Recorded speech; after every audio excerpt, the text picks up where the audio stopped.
عرض یہ کر رہا تھا کہ اللہ اکبر، آقا کریم صلی اللہ علیہ وسلم کی کنیزوں، کل کی عورتیں کس طرح اپنی آبرو کی اور حیا کی حفاظت کرتی تھی۔ مجھے ایک بڑا پیارا سا واقعہ یاد آتا ہے جو مجھے بہت پسند بھی ہے اور مجھے اس سے بہت پیار بھی ہے۔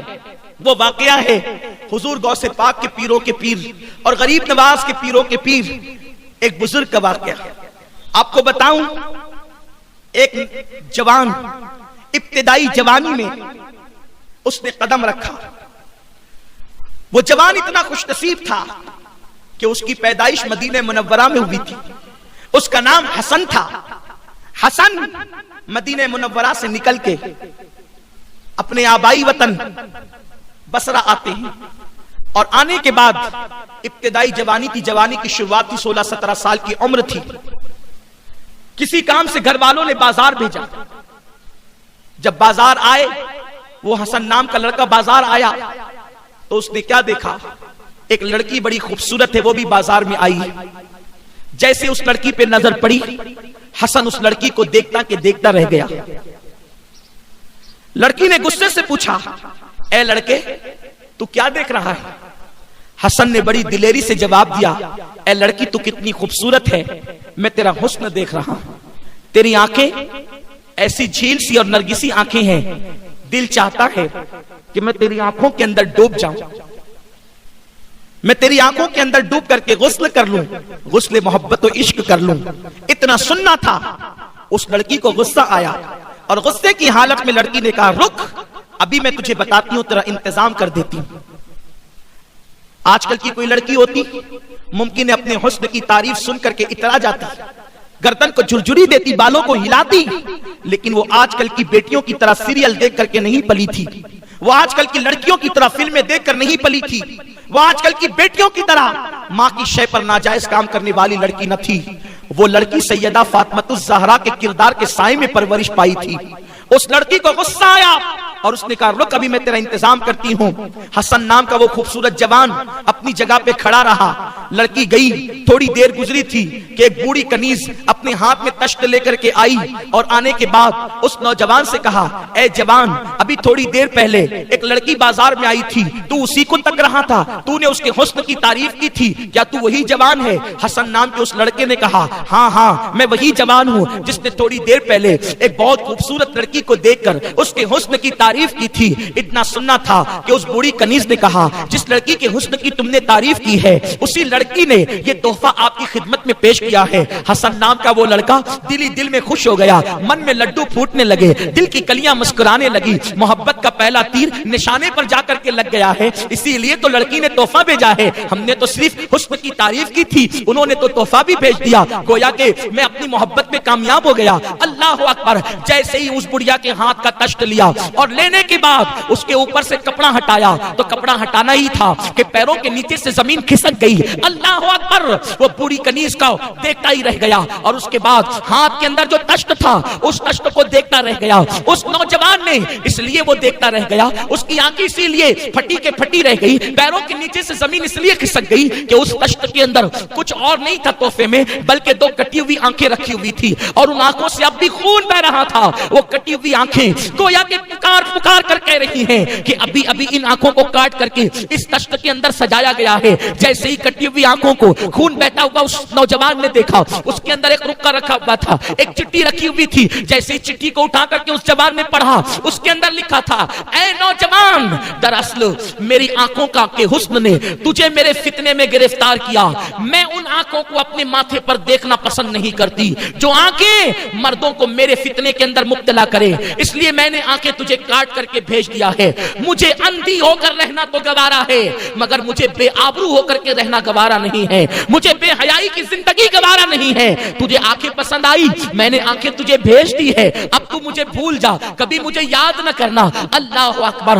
اتنا سننا تھا، اتنا پڑھنا تھا کہ پڑھنے کے بعد حسن کی آنکھوں میں آنسو آ گئے۔ وہ جوان روتا روتا گھر آیا اور دل ہی دل میں سوچنے لگا، اللہ مجھ سے بہت بڑی غلطی ہو گئی، میری وجہ سے ایک خوبصورت لڑکی اندھی ہو گئی، ایک خوبصورت لڑکی نابینا ہو گئی۔ اللہ اکبر! اب یہ لڑکی کا کیا حال ہوگا؟ اب اس کو کس کو کون نبھائے گا؟ اس کے ساتھ شادی کون کرے گا؟ شادی تو دور کی بات ہے، اب اس لڑکی کا حال تو یہ ہے کہ یہ لڑکی کا اٹھنا بیٹھنا چلنا پھرنا محال ہو گیا، اس کی زندگی تو اجڑ گئی، اس کی زندگی تو تباہ ہو گئی، اس کی زندگی تو برباد ہو گئی۔ اللہ اکبر۔ وہ نوجوان روتے روتے اپنے گھر آتا ہے اور آنے کے بعد پوری رات روتے ہوئے گزارتا ہے۔ اللہ سے وہ جوان دعا کرتا ہے، اے اللہ مجھے معاف کر دے، اللہ مجھے معاف کر دے، میری وجہ سے ایک لڑکی کی آنکھیں چلی گئی، ایک لڑکی نابینا ہو گئی، ایک لڑکی اندھی ہو گئی۔ وہ روتے روتے صبح ہوئی تو دل میں خیال آیا، حسن تم نے اللہ سے تو معافی مانگ لی، لیکن تمہاری وجہ سے جو لڑکی نابینا اور اندھی ہوئی ہے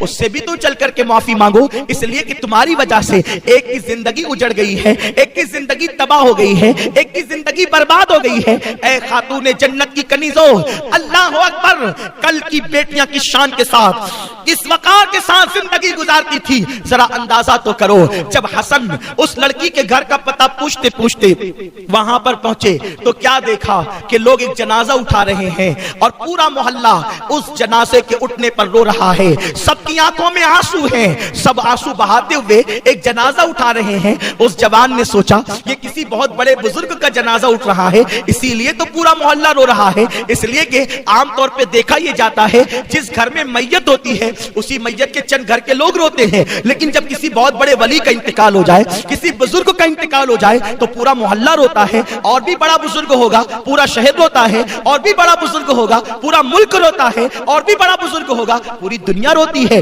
پورا محلہ رو رہا ہے۔ اس کا مطلب یہ ہے کہ کسی بزرگ کا جنازہ ہے۔ اس جوان نے جیسے ہی پوچھا ایک بزرگ سے، چچا یہ بتاؤ یہ کس بزرگ کا جنازہ ہے جس کی بنیاد پر پورا محلہ رو رہا ہے، آنسو بہا رہا ہے؟ تو اس شخص نے غصے کی بھریلی آواز میں کہا، ایک لڑکے نے اس لڑکی کو صبح کے وقت تک لیا تھا کل۔ اللہ اکبر، یہ ہمارے محلے کی پاک دامن بیٹی کل بازار گئی تھی اور لڑکے نے کسی نے تک لیا اور آنکھوں کی تعریف کر دی، تو اس لڑکی نے اس لڑکے کو اپنی آنکھیں کاٹ کر کے بھیج دی کہ جو آنکھیں مردوں کو میرے حسن میں فریب میں مبتلا کرے، فتنے میں مبتلا کرے، وہ آنکھیں مجھے نہیں چاہیے۔ یہ میرے محلے کی باغیرت بیٹی نے آنکھیں کاٹ کے اس لڑکے کو بھیج دی۔ پتہ نہیں وہ کون لڑکا تھا، لیکن آنکھیں تو کاٹ دیا جذبات میں آ کر، حیا کی حفاظت کے لیے، پاک دامنی کے لیے، لیکن پوری رات درد سے تڑپتی اور بلکتی رہی۔ اس سے درد آنکھوں کا برداشت نہ ہوا اور آخرکار رات کے آخری حصے میں اس کا انتقال ہو گیا۔ اسی پاک دامن بیٹی کا جنازہ اٹھ رہا ہے۔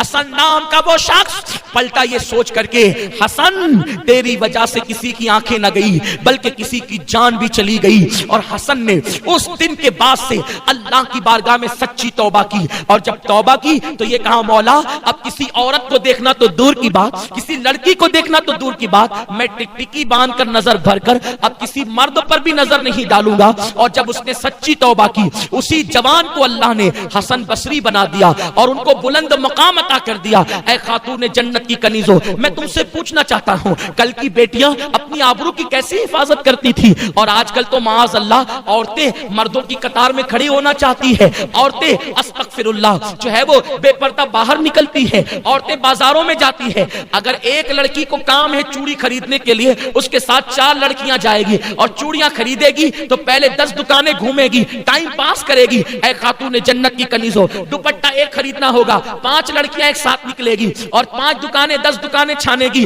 یہ سب کیوں ہوتا ہے؟ ٹائم پاس کرنا ہے، مزہ لینا ہے۔ پھر کبھی چوڑی والے سے مذاق ہو رہی ہے، کبھی دوپٹے والے سے مذاق ہو رہی ہے، کبھی سبزی والے سے مذاق ہو رہی ہے۔ اے خاتون جنت کی کنیزوں، اسلام وہ مقدس دین ہے جو سگے چچا کے بیٹے کے ساتھ یعنی چچا زاد بھائی کے ساتھ بھی پردہ کرنے کا حکم دیتا ہے، مامو زاد بھائی کے ساتھ بھی پردہ کرنے کا حکم دیتا ہے، خالہ زاد بھائی کے ساتھ بھی پردہ کرنے کا حکم دیتا ہے۔ جب چچا کے بیٹے کے ساتھ ہنسی مذاق کرنا جائز نہیں ہے تو کسی چوڑی والے کے ساتھ، کسی کپڑے والے کے ساتھ، کسی سبزی والے کے ساتھ ہنسی مذاق کرنے کی اجازت کیسے ہو سکتی ہے؟ یہ فتنے جو پیدا ہو رہے ہیں یہ شریعت مطہرہ سے دوری کی بنیاد پر، یہ اسلام سے دوری کی بنیاد پر۔ اس لیے خاتون جنت کی کنیزوں، میرے آقا مصطفیٰ جان رحمت نے فرمایا، اگر عورت اپنی پاک دامنی کی حفاظت کرے، حیا کی حفاظت کرے، اللہ اس کے لیے جنت کے 8 دروازے کھول